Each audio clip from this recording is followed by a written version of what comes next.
I received a call the day before my wedding. Miss McPherson, someone has thrashed your venue. I rushed to the hotel in confusion only to meet a woman waving my wedding photo. You home-wrecking skank. You seduced my husband and spent his money on this wedding. The crowd believed her and went wild. Even the hotel manager piled on me. I knew something was fishy when the groom never showed up. You're not his real wife. The crowd turned into a violent mob. In that chaos, I miscarried. At the height of my fury, I texted my secretary, cancel the wedding, and kick Matteo Brando out of my company. How dare he keep a mistress with my fortune? How dare she challenge me? I will destroy them. Chapter I was trying on my bridal dress when the hotel manager called. Miss McPherson, someone's come to wreck your grand wedding venue, he announced, his voice tinged with a hint of glee. You should come here to assess the damage. I was stunned. I had spent half a year of my hard-earned savings on this wedding. Who did these culprits think they were? Tomorrow was supposed to be the day I married my fiancé of 7 years, Matteo Brando. Why was someone sabotaging our wedding now? Furious, I texted Matteo, grabbed my bag, and headed to the hotel. As I approached the entrance, I could hear the hotel manager's ingratiating tone. I didn't know Mrs. Brando could be this beautiful. You are truly a perfect match for Mr. Brando. No wonder she's never seen with the man himself when she's inspecting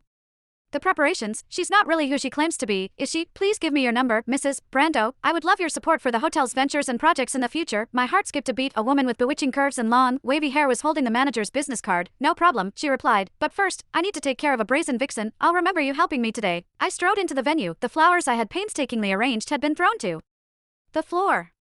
Shattered champagne bottles littered the ground, rotten eggshells and squashed tomatoes were scattered everywhere. My wedding venue had looked so dreamy that afternoon, and now it was a complete battleground. I tried my best to control my rage. Who did this? I snarled. The woman slapped me hard across the face. I did. Tia Liddick, remember me. Time for you to get your just desserts for coming between Matteo and me. I staggered from the force. Tia, the name sounded familiar. Who? Of course.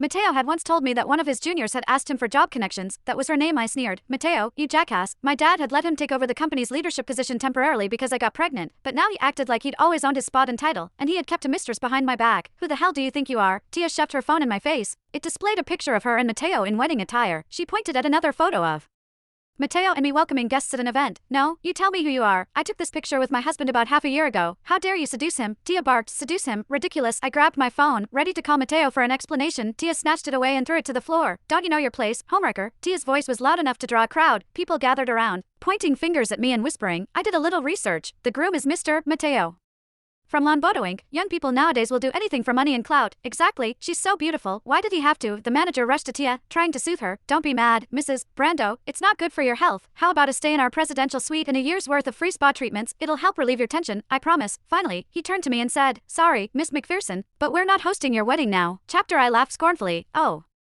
Are you gonna pay my liquidated damages? I snapped, surveying the venue's destruction. I glared at Tia. Are you going to compensate $700,000 for this? Tia snickered and suddenly grabbed my hair, pulling me close. Who said anything about compensation? All of that money was my husband's.